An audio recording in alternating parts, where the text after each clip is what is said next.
बिस्मिल्लाहिर्रहमानिर्रहीम।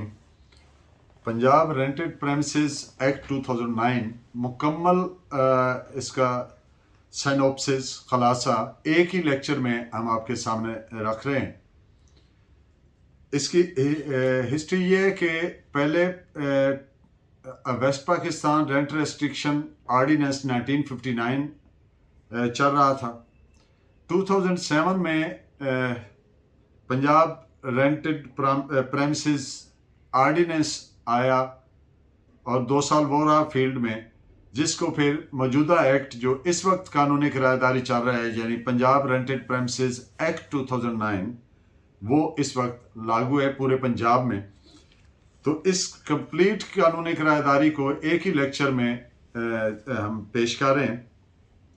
पहली बात कि ये एक बेनिफिशियल स्टैच्यू है जो दोनों लैंडलॉर्ड और टेनेंट, मालिक मकान और किराएदार दोनों के लिए बेनिफिशियल है। इसमें जो एविक्शन है, मकान खाली कराने का क्या कौन कौन सी वजूहात हो सकती हैं जिन पर मालिक मकान खाली करवा सकता है। पहली एक नई चीज़ इसमें दी गई है कि जो कानून जो मुआहदा है किराएदारी, उसमें जो जितने पीरियड के लिए रखा गया है वो पीरियड पूरा हो गया। मिसाल के तौर पर 1 साल के लिए साल पूरा हो गया तो ये एक ग्राउंड होगी कि जी टेनेंसी का पीरियड पूरा हो गया on the termination of tenancy as stipulated in the agreement. जो मुआहदा में दर्ज है टेनेंसी उसकी वो म्याद पूरी हो गई। तो ये नई ग्राउंड इसमें रखी गई है जो पिछले कानून में नहीं थी 59 वाले एक्ट में, ऑर्डिनेंस में। दूसरी बात कि अगर डिफॉल्ट करता है in making payment of rent, किरायादार अगर किराया अदा नहीं करता यानी डिफॉल्ट करता है तो इस वजह से भी खाली करवाया जा सकता है।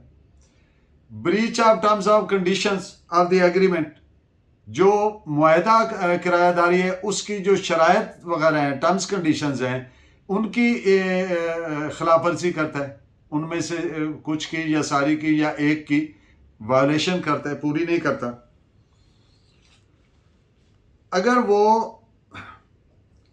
किरायादार मकान को उसी हालत में नहीं रखता जिस हालत में लिया है, सिवाय नॉर्मल रूटीन का जो वीआरटीआर होता है उसके अलावा, इस बात पे भी खाली करवाया जा सकता है।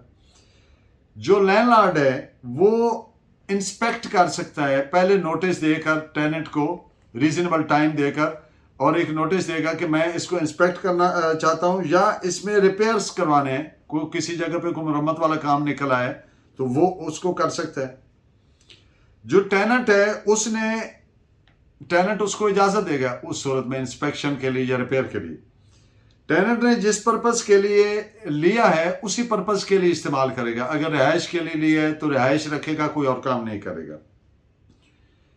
और जब टर्मिनेशन हो जाएगी यानी म्याद पूरी हो जाएगी तो जो टेनेंट है, किरायादार है, वो आज खुद वो खाली करके मकान, तो उस खाली मकान का पोजीशन उसी हालत में जिसमें लिया था उसको वापस हैंड ओवर करेगा, उसका कब्जा मालिक मकान को।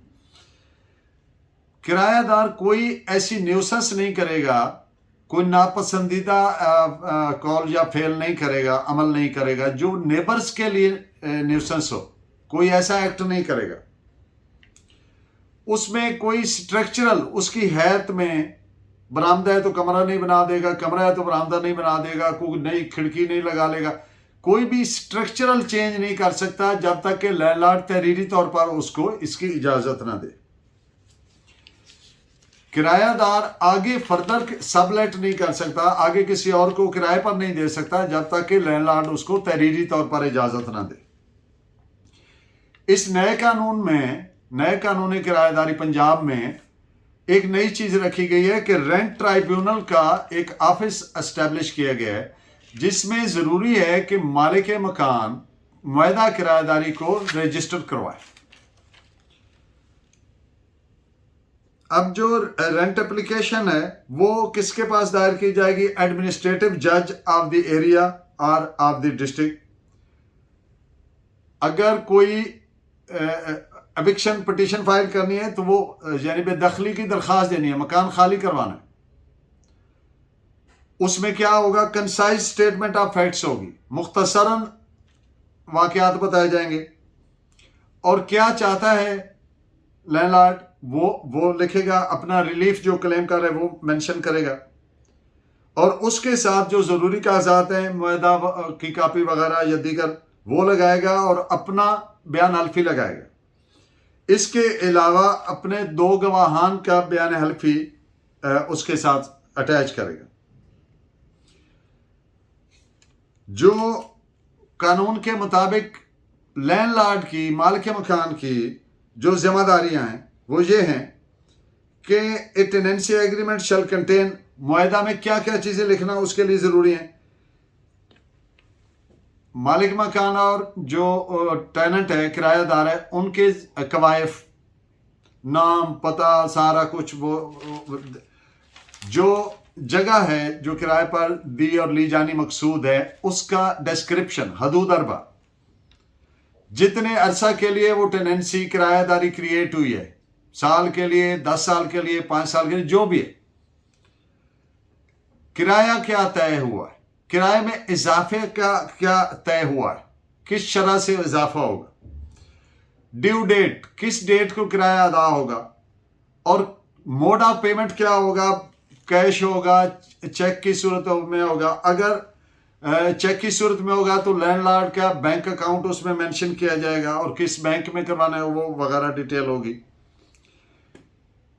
पर्पज ऑफ टेनेंसी के, ये जो किराएदारी किसके लिए है, दुकान बनानी है, कोई स्टोर बनाना है या रिहाइश के लिए, जो भी पर्पज है वो उसमें लिखा जाएगा और कोई अमाउंट जो बतौर एडवांस दी जाएगी या कोई सिक्योरिटी या पगड़ी, वो उसका उसमें अहवाल मेंशन किया जाएगा। अगर कोई मखसूस शर्त नहीं रखी गई तो किराया उस टेन्योर के, उस टेनेंसी में जो पीरियड है, होल ऑफ द टेन्योर है, उसमें सेम रहेगा। अगर 1 साल की है तो उसमें सेम रहेगा। अब अगर उसमें कोई मखसूस शर्त है कि साल बाद 5% या 10% इजाफा होगा तो फिर उसके मुताबिक इजाफा हो जाएगा। सेक्शन 12 के तहत लैंडलॉर्ड इज ओब्लाइज्ड, मालिक मकान पर यह फर्ज है क्या कि वो मुआहदा किराएदारी की एक सर्टिफाइड कापी उसको किराएदार के हवाले करे। जो प्रेमिसेस है, यानी जो जगह है जो किराए पर दी गई है, उसकी ज़रूरी रिपेयर वगैरह अगर करवानी है तो वो करवाए ताकि वो हैबिटेबल कंडीशन में रहे, काबिल रिहाइश रहे। वो उस प्रॉपर्टी की बाबत जो टैक्सेस, लेवीज को चार्जेस वगैरह कानून के मुताबिक बनते हैं तो वो अदा करे। अब सेक्शन 12 सब क्लास 2 के तहत लैंडलॉर्ड क्या नहीं करेगा। पहली बात कि जो अमेनिटीज हैं, गैस, बिजली, पानी, फोन वगैरह वगैरह, जो भी अमेनिटीज सहूलियात हैं या ईजमेंट्स हैं, उनको सस्पेंड नहीं करेगा, कट ऑफ नहीं करेगा, विद होल्ड नहीं करेगा without just and reasonable cause. Landlord जो है बगैर नोटिस, मुनासिब वक्त दिए जगह को इंस्पेक्ट नहीं कर सकता, वहां पे रिपेयरिंग नहीं हो सकता, कर सकता या एंटर नहीं हो सकता। अगर लैंडलॉर्ड कोई ज़रूरी शर्त मुआहदा किरायादारी की पूरी नहीं करता है तो जो किरायादार है वो रेंट ट्राइब्यूनल को दरख्वास्त देगा कि लैंडलॉर्ड को हुक्म दिया जाए कि ये ऑब्लिगेशन है, ये मुआहदा के मुताबिक उसका करना बनता है और वो नहीं कर रहा है, तो फिर रेंट ट्राइब्यूनल उसको आर्डर देगा। और अगर उसने कोई अमेनिटी, कोई गैस, बिजली, पानी वगैरह वगैरह जो भी है, कोई ईजमेंट है, हवा पानी क्या जो राइट्स होते हैं, वो डिस्कनेक्ट कर दिए हैं, कट ऑफ कर दिए हैं, सस्पेंड कर दिए हैं, विदहोल्ड कर लिए हैं, तो उस सूरत में भी जो किरायादार है वो रेंट ट्राइब्यूनल को दरख्वास्त देगा। और अगर रेंट का कंट्रोलर मुतमईन होता है, ट्राइब्यूनल मुतमईन होता है कि वो ये दरख्वास्त वाकई बिल्कुल दुरुस्त है, तो वो उसको इजाज़त दे देगा कि ये जो यूटिलिटी है, गैस है, बिजली, पानी जो भी डिस्कनेक्टेड है, उसको अपने खर्च पे रेस्टोर करवाए और जो किराया माहाना देना है उसमें से उसको मिनहा कर ले, काट ले। इसी तौर से कोई ज़रूरी रिपेयर करवानी है जो मालिक के ज़िम्मे बनती है तो वो नहीं करवा रहा, तो वो भी दरख्वास्त इसी तरह से टेनेंट देगा रेंट ट्राइब्यूनल को। रेंट ट्राइब्यूनल कहेगा कि ये अपने खर्चे पे करवा लें और जो पैसे उस पर खर्च आए वो किराए में से काट लें। किरायादार पर क्या ऑब्लिगेशंस हैं, उसके क्या फ़राइज़ हैं। कि जिस हालत में उसने मकान दुकान जो भी प्रेमिसेस है लिया है उसी हालत में मेंटेन करे, रखे उसको, सिवाय उसकी जो नॉर्मल वियर टियर है जो एक रूटीन में होनी है। जिस मकसद के लिए किराए पर लिए है उसके अलावा किसी मकसद के लिए इस्तेमाल ना करें। और लैंडलॉर्ड को उसकी तहरीरी दरख्वास्त पर रिपेयर या इंस्पेक्शन की इजाज़त दे। टेनेंसी जब ख़त्म हो, किराएदारी की मियाद ख़त्म हो जाए तो खाली करके खाली का कब्ज़ा हवाले मालिक करे। पड़ोसियों के लिए कोई नापसंदीदा यानी न्यूसेंस, कोई ऐसा कॉल फेल या ऊंची आवाज़ में गाने चलाना या कोई भी किसी भी तरह से ऐसा फेल ना करे जो पड़ोसियों के लिए नापसंदीदा हो। लैंडलॉर्ड की तहरीरी इजाज़त के बगैर उसमें कोई तब्दीली ना करे, उसकी हैत में उसके स्ट्रक्चरल चेंज ना करे। अगर टेनेंट कोई ऑब्लिगेशन पूरी नहीं करता जो उस पर कानून के किराएदारी के मुताबिक बनती है तो जो लैंडलॉर्ड है वो उसको तहरीरी नोटिस देगा कि और मखसूस टाइम देगा, स्पेसिफिक टाइम देगा कि इतने टाइम के अंदर ये पूरी करे। अगर फिर भी नहीं करता है तो फिर रेंट ट्राइब्यूनल को वो दरख्वास्त देगा कि ये ऑब्लिगेशन पूरी करवाई जाए। अगर लैंडलॉर्ड किराया वसूल नहीं करता तो जो किरायादार है वो रेंट ट्राइब्यूनल के पास जाके दरख्वास्त देगा कि ये मेरे से किराया वसूल नहीं कर रहे, तो रेंट ट्राइब्यूनल उसको इजाज़त देगा और वो वहाँ पे डिपॉजिट करवा देगा और जो लैंडलॉर्ड है उसको नोटिस दिया जाएगा कि ये आके किराया अपना वसूल कर ले। सेक्शन 22 में एक नया प्रोसीजर प्रोवाइड किया गया है। Landlord if he seeks eviction, वो खाली करवाना चाहता है प्रेमिसेस को, तो जो टेनेंट है उसने अब बेदखली की दरख्वास्त दायर की, यानी खाली करवाने की दरख्वास्त दायर की रेंट ट्राइब्यूनल में।